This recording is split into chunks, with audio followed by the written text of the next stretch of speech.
pagi yang cerah ini, langkah kecil menuju masa depan, pintu sekolah terbuka, dan impian baru dimulai. Langkah kaki siswa menuju kelas masing-masing. Di ruangan kelas 3, Ustadz Amin sedang mengajar tentang makhluk hidup. Pelajaran hari ini adalah makhluk hidup. Makhluk hidup terbagi menjadi 3 macam, yaitu manusia, hewan, dan tumbuhan. Semua makhluk hidup mempunyai ciri-ciri khusus. Jadi makhluk hidup adalah segala yang bernapas. Semua makhluk hidup membutuhkan makanan. Sekarang, ayo kita cari makhluk hidup di halaman sekolah kita dan bawa buku kalian. Roni dan Syafi berjalan di halaman sekolah mencari contoh tentang makhluk hidup. Kata Ustadz Amin tadi, semua makhluk hidup punya ciri-ciri tertentu. Yuk, kita cari contohnya. Iya, yuk. Itu ada kucing, ayo kita amati. Ustadz, kucing juga bernapas, dia hidup. Butuh makanan juga kan? Mau ambil buku dulu. Betul, kalian hebat. Kucing juga bereproduksi, punya anak, dan mengeluarkan zat sisa seperti kotoran. Sekarang, kamu tulis di bukumu ciri-ciri kucing ini. Saya mau ke yang lain. Di lain tempat, di bawah pohon, murid kelas 3 dan ustadznya berkumpul. Kalau pohon, dia diam saja, gak bergerak. Apa termasuk makhluk hidup, Ustadz? Pohon memang tidak berpindah tempat, tapi dia bergerak pasif. Daunnya bisa mengarah ke cahaya matahari. Ustadz, pohon juga tumbuh dari kecil jadi besar. Berarti termasuk ciri-cirinya makhluk hidup. Benar, pohon tumbuh, membuat makanan sendiri, dan juga bereproduksi lewat biji atau bunga. Tampak dari kejauhan, kupu-kupu mendekati pohon lewat depan siswa yang berada di bawah pohon. Salah satu dari mereka bertanya pada temannya. Kupu-kupu itu indah sekali. Dia jelas bisa bergerak dan suka hinggap di bunga. Dia juga tumbuh dari ulat bermetamorfosis jadi kupu-kupu. Berarti dia tumbuh dan berkembang.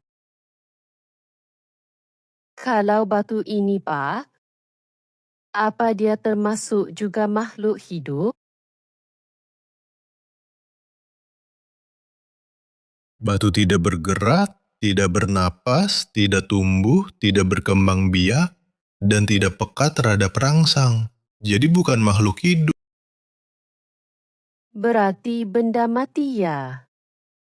Ustadz, Ya, benar.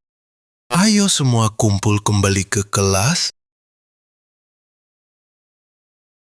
Suasana kelas selesai pelajaran di luar. Siswa riuh, loncat-loncat kegirangan karena senang belajar sambil praktek lapangan. Tenang, ayo duduk ke bangkunya kembali. Kita ke pembelajaran tadi. Saya jelaskan tentang ciri-ciri makhluk hidup. Ayo perhatikan, lihat ke papan tulis. Baik, saya jelaskan kembali. Ciri-ciri makhluk hidup itu ada 7, bernapas, bergerak, makan, minum, tumbuh, berkembang biak, peka terhadap rangsang, dan mengeluarkan zat sisa. Apa sudah mengerti? Apakah ada pertanyaan? Ustadz, ini ada semut? Apa termasuk juga makhluk hidup? Ya, semut termasuk makhluk hidup. Jadi, semut adalah contoh nyata makhluk hidup kecil yang sangat aktif dan terorganisir. Jadi makhluk hidup juga mampu beradaptasi dengan lingkungannya dan melakukan metabolisme untuk mempertahankan hidupnya. Semut berperan dalam ekosistem pertanian, membantu penyerbukan, mengendalikan hama, dan menguraikan bahan organik. Sudah mengerti anak-anak? Kalau tidak ada pertanyaan lagi, sekarang waktunya kuis. Sudah siap? Soal pertama, makhluk hidup memiliki ciri-ciri sebagai berikut, kecuali... Ayo, ada yang tahu?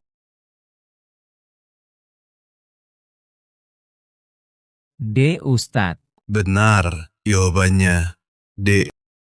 Soal kedua. Kenapa tumbuhan disebut makhluk hidup?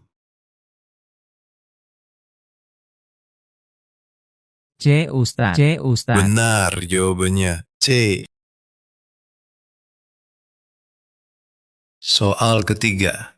Hewan berkembang biak untuk? Ayo, apa jawabannya? B. Ustadz. Benar, jawabannya B. Soal keempat. Contoh makhluk hidup yang hidup di air adalah? Coba Roni jawab. C. Ustadz. Benar, jawabannya C. Soal kelima. Yang bukan termasuk makhluk hidup adalah? Alia yang jawab. B. Ustadz. Benar, jawabannya B. Baik, karena kalian sudah paham mengenai makhluk hidup dan ciri-cirinya, sekarang kita akhiri pelajaran hari ini. Semoga bermanfaat. Silakan tulis materi yang ada di papan sebelum istirahat. Dan jangan lupa, di rumah dipelajari kembali tentang makhluk hidup. Besok sebelum pelajaran dimulai, saya tanya satu persatu.